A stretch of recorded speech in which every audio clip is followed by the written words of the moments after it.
Can you describe the E prime? Well, in English, it's avoiding to be verbs, is, are, was, were, am. And at first, it's somewhat difficult. I would write a paragraph and they would be there. And I would have to go back and think. I have a former colleague and friend that's the only person I've ever met who can speak in E prime. Just carry on a normal conversation. So when you start working that way, you get away from saying, this is good, that is bad. I say, I like this, I do not like that. I get rid of the to be verbs, but it becomes an I statement, and it's a statement about me, not about what's out there. In the aftermath of the tragedy of 9/11, the world was shocked by this event. You studied closely the semantic reactions, the reactions and semantic reaction in the United States. Mm-hmm. Could you describe what you perceived at the time? Maybe the English word that works best is just absolute disbelief, lack of belief, lack of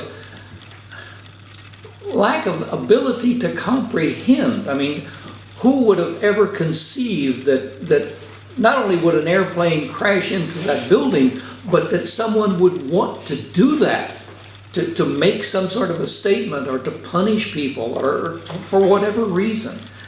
And as a consequence, a lot of things happen. For example, immediately, if you looked Arabic, you were bad. You were subject to punishment. Forget all of human decency and good sense and logic and so forth. It's just that allness was called into attention. And people who looked the least bit Arabic were prevented from getting on airplanes and were treated in very uncivil and bad sorts of ways because of I guess, shutting down the normal thinking process. Even human decency should keep someone from treating another person like that, but it didn't seem to work right away. Beyond that, I think dichotomies also sprang in. The world became, you're with us or you're against us. And you know, our past president, simple-minded as he was, talked like that in terms of you're either with me or you're against me. Well, that's probably nonsense. I'm with you on this point, I don't like what you said on that point, and I'm totally opposed to you on this point. That's probably a more useful way. Do you reckon these extreme positions generated a new awareness or a sort of real change of perception of the world as a reaction? Private opinion only. I think not. I think, if anything, 9/11 solidified the problems that had previously existed and made them more pronounced. Because I see nothing, at least in my experience, that tells me people are behaving differently, let alone better. They're just doing things. Tell someone in our country that this person is a Muslim. You have condemned that person in a very real sense. And as you understand, there's some fine Muslims and some in-between Muslims and some that probably ought not to be among us. But that's a spectrum. That's avoiding allness or dichotomies, if you will. So when we say that we have not learned the lesson to discriminate and... If we have, it's a well-guarded secret. I think probably we have not. And how does this thing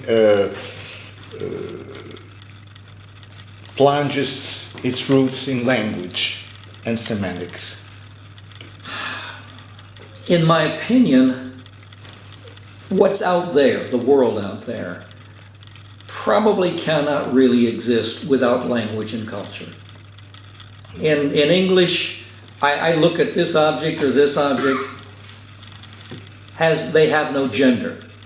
In Italian, you find gender. Yeah. Okay? That's, in a real sense, almost incomprehensible to me. Intellectually, I understand it. But I think at a different level, you and I view our world through English or Italian or whatever language in significantly different ways. I don't know how to separate language and culture. I think they're so intertwined. But when you add the dimensions of culture, the instinctive part of us that just responds because, well, that's the way the world is. That's the way I've grown up. That's how I've learned to cope with my world. I think I've made the kind of change that can come about in using general semantics. But I think it takes I'm trying to remember, not Hayakawa. I'm drawing a blank on a very well-known general semanticist, but he talked about making semantic jumps. Becoming something that you weren't before, and meaning you can never go back to being what you were before. In the sense of my son dying, I made a semantic jump when it comes to using rather than just talking about general semantics. Do you want to say anything about the thalamocortical pulse, this mysterious...